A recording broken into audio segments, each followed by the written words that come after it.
Você investiu então no dia 4/4 de 2025. Isso daí significa que foram 19 dias corridos até aqui. Foram 12 dias úteis. É importante porque a rentabilidade geralmente ela não incide sobre os dias corridos. Geralmente ela incide sobre os dias úteis. Então foram 12 dias úteis. E esses investimentos que são atrelados ao CDI, eles não rendem no final de semana. Então, se você está numa sexta-feira e aí você dormiu, você acordou na segunda-feira, ele vai contar como rendimento de um único dia. Ele não vai render sábado e domingo. Ou seja, se você for aplicar para menos de 30 dias, que é onde incide o IOF, isso daqui geralmente não é um bom negócio. Agora, ele investiu 10 mil reais também na LCI Porquinho 1080 dias. Você investiu 10 mil, aí você tem 10.053,87 e ele só pagaria o IOF, que é Imposto sobre Operações Financeiras. E para você ter noção do IOF, olha que bizarro. IOF, se você investir e resgatar depois de um dia, você vai pagar 96% de IOF. É quase tudo. 2 dias, 93% de IOF. 3 dias, 90% de IOF, e ele vai diminuindo 3% por dia. Aliás, até que 29 dias depois, você paga 3% de IOF, e 30 dias depois não existe mais IOF. Então, se você vai investir, geralmente você precisa investir para mais de 30 dias. Mas é importante, esse IOF não incide sobre o seu patrimônio, é sobre o lucro. Se você investir um valor, você não vai tirar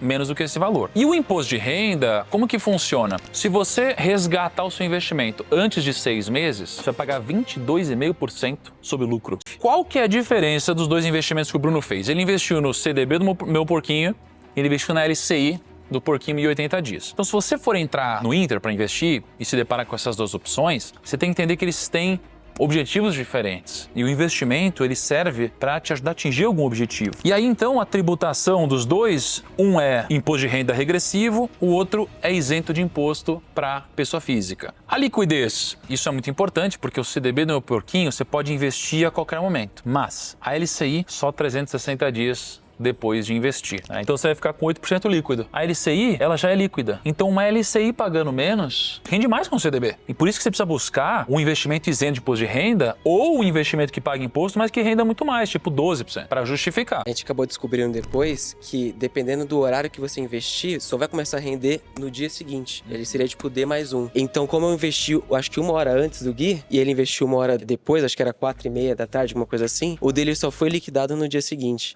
Então assim, aqui é um aprendizado também, porque se você for investir, tenta investir antes das 4:30 da tarde, porque se você for investir depois disso, cara, não vai contar o rendimento de hoje. Então você investiu hoje, mas o seu rendimento não contabiliza hoje, só a partir do outro dia.